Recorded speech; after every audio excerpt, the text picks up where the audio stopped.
Good afternoon, Southern Railway Memphis Division, 1975-ish.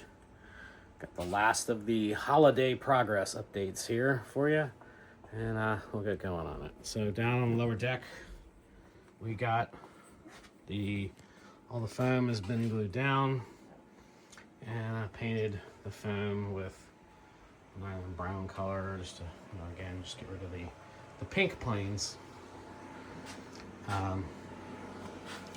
And you'll notice back in these industrial areas, I've gone ahead and put some gray down, just kind of demarcate what's going to happen there. Got the buildings laid out for this aluminum smelter again, and it looks, again, with this layout, looks like I'm going to probably be able to get 2 more of these in, maybe even 3.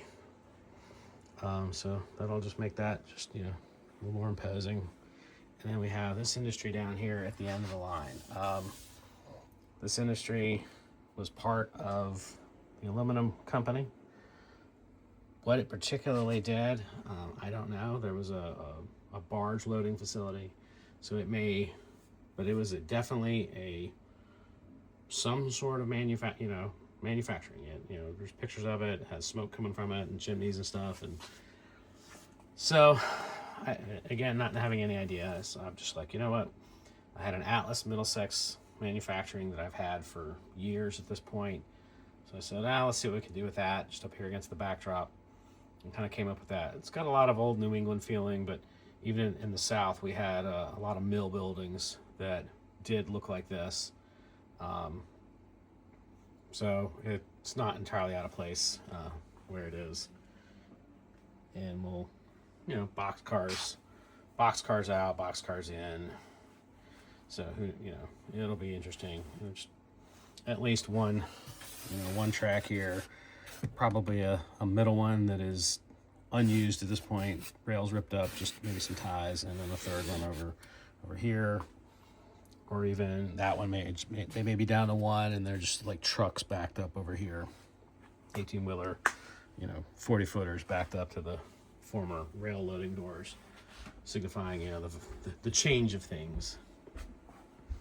Now this over here, this is the Ford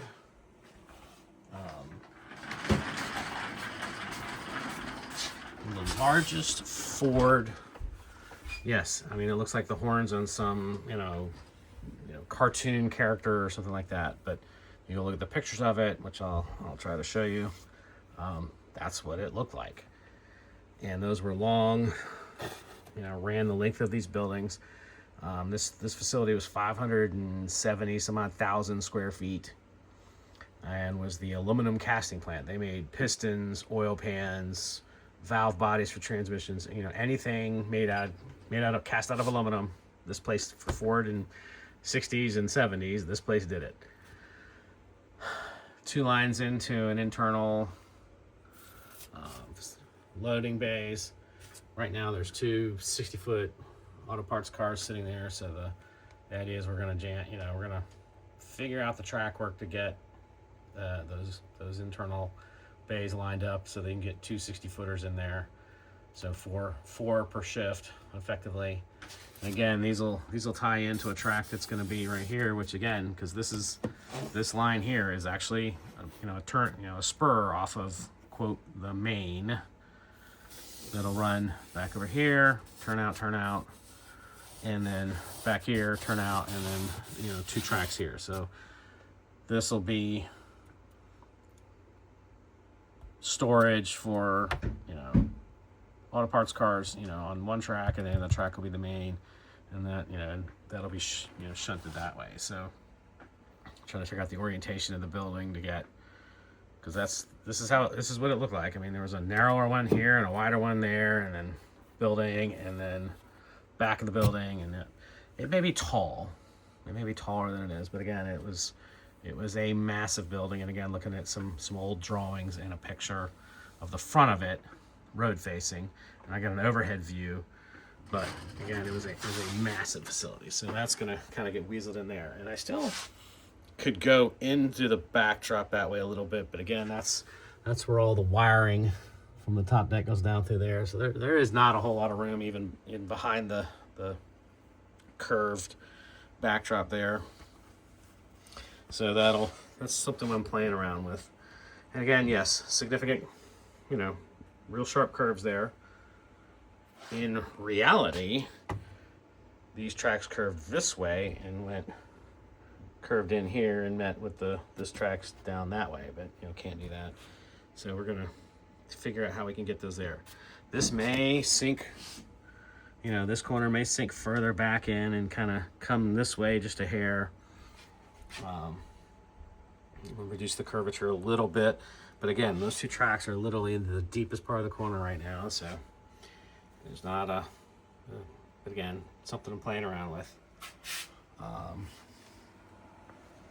And up here in this corner, I've done something. I have all these, puffball trees that I, started, hadn't really done anything with, so I just kind of anchored them up here, and I just painted them with glue and just threw, ground foam on them. I was like, all right, just as, kind of, looking at the background of that, this back corner back in here, just like kind of dark and just barely.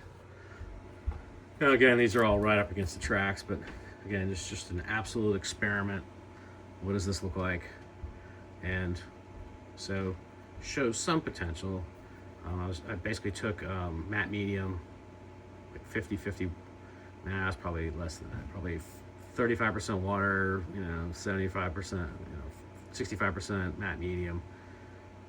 Brushed it on these, and then, it's some of it's on there pretty decently, but it's very. And then just literally sprinkled some old ground foam that's at the bottom of the pans from where I was making trees like this earlier. So I'm not like wasting material that that was like fresh at this point. And then that's what it looks like to start, and then that's this. And so so if you did that and then had some foreground actual real trees and stuff, that's probably again for early just to have some foliage up and just give some scenes some shape. Not feeling too bad there. That's where I pulled those 60-foot cars out of. Not a whole lot going on back over here. I did paint that black and painted that as like the concrete underpass. Just get rid of that paint color.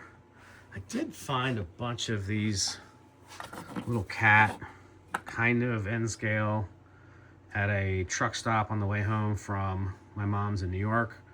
They're $4.99, so I grabbed every one they had. So I did get, hey, there's my wife. So I did get that. So that's been the last couple things I've done. And now I'll treat you to what is my favorite sound in the model railroading world at this point, as we flip the master switch here for layout power, and then you hear all the locomotives turn on.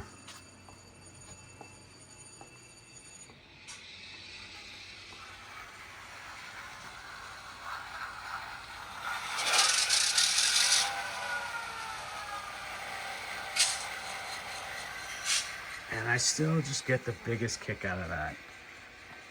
And again, if you haven't seen it before, there's me and my grandfather at this station.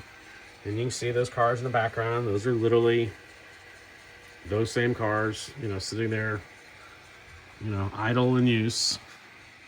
There was not, the car shop behind it at the time. That was already gone by even at that time. That's probably 1978. It was already gone, but again, my railroad, my rules. But that's that spot, basically sitting about right here. Shoot back there. I think my grandmother must have taken that picture. So, a couple units of sound in there, and the coal train. So. Every lash up's got a couple units in it and a sound, and the lead unit in every lash up's got sound, so blow the horn and get appropriate noises. So that's where the layout stands right now, and now we're heading back into school started again, and sports are about to kick up for me, and work down here will slow down immensely, but I have gotten a ton done over this break, and I'm real happy with myself. So, as we say, goodbye from the Southern Railway, Memphis Division, 1975-ish.